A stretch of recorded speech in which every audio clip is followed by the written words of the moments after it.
Les affaires publiques n'ont plus de secret pour lui. Les vrais enjeux. Les vraies questions. Les vraies questions.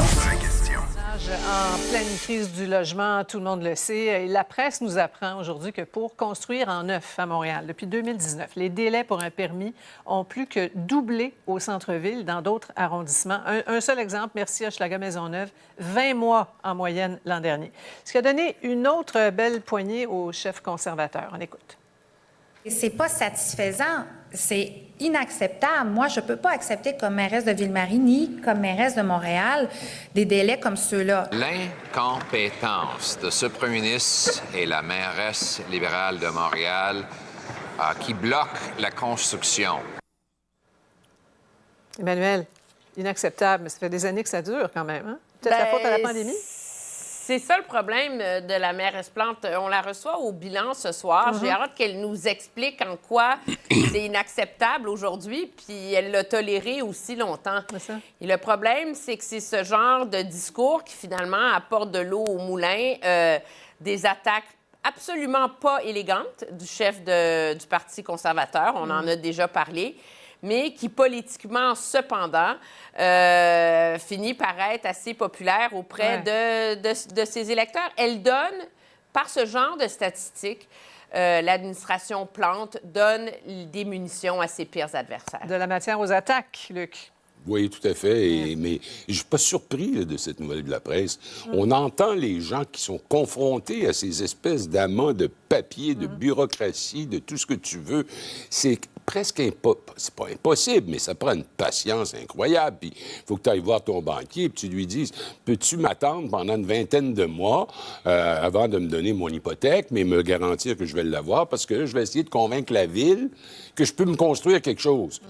On en a un peu marre de cette situation. Oui, on perd plein de gens qui s'en vont investir ailleurs. Et Mario, le plan de Montréal là, pour plus de chantiers, tu y crois, toi? Un délai de 4 mois, là, réaliste, ça? Il faut leur donner la chance. Là, ils veulent faire mieux, mais tu sais, c'est tellement mauvais. Je suis le seul qui en peut plus de la pandémie comme raison.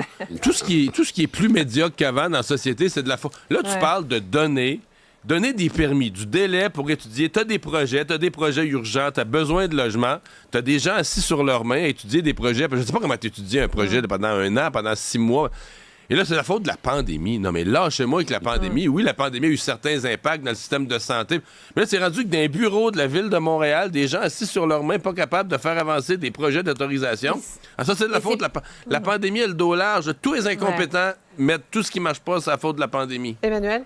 Mais c'est pire que ça, parce que le 120 jours, là, c'est pour des demandes de permis de plein droit. Donc, tu es sur une rue où les 4 logements sont permis, tu veux construire un 4 logements, 120 jours. Mais tu es sur une rue où les 4 logements sont permis, puis le terrain est assez grand, puis tu proposes de faire un triplex ou un 6 logements, là, il ne tient plus ton 120 jours. Là. Parce que là, tu deviens avec une demande complexe qui va être utilisée, puis là, on nous dit qu'il va y avoir un comité de facilitation. Fait que c'est une bonne nouvelle dans le sens qu'on s'engage à respecter des délais pour tout ce qui est simple, puis c'est la majorité. Mais les gros développements qui mènent à de la densification puis du volume, c'est problématique. Cet enjeu-là, en tout cas, ne semble pas réglé. Le temps file, chers amis. Je veux vous entendre sur le procès Trump à New York. Vos prédictions sur le verdict. Luc, qu'est-ce qui s'en vient? Non coupable. Je pense qu'il ne sera pas trouvé coupable parce que... C'est Cohen qui était le cœur de toute l'affaire. Ils l'ont tellement démoli. Et il méritait de l'être en passant. Ouais. Qu'est-ce que vous en pensez, Mario, Emmanuel? Non, mais je suis 100 d'accord avec Luc. Moi, je pense qu'il va être acquitté. Je pense qu'on a eu tout ce qu'il faut dans ce procès-là pour convaincre un électeur raisonnable qu'un tel gars qui a trempé dans autant de bouillie ne devrait pas être président des États-Unis. Mais je pense pas qu'on a fait la preuve hors de tout doute raisonnable d'un crime. Devant 12 jurys, il faut que tu convainques à l'unanimité 12 personnes. Je vois pas comment ça pourrait arriver, là. Ouais. Oui, au-delà du doute raisonnable, hein? Elle est haute, la barre. Oui, voilà. Et ça pourrait venir vite, hein? Vendredi? Bien, probablement, dès jeudi, probablement. Ah oui, hein? Et ce serait intéressant de voir les conséquences sur la campagne. Merci infiniment à vous 3. Bon. Au revoir. Bonne soirée.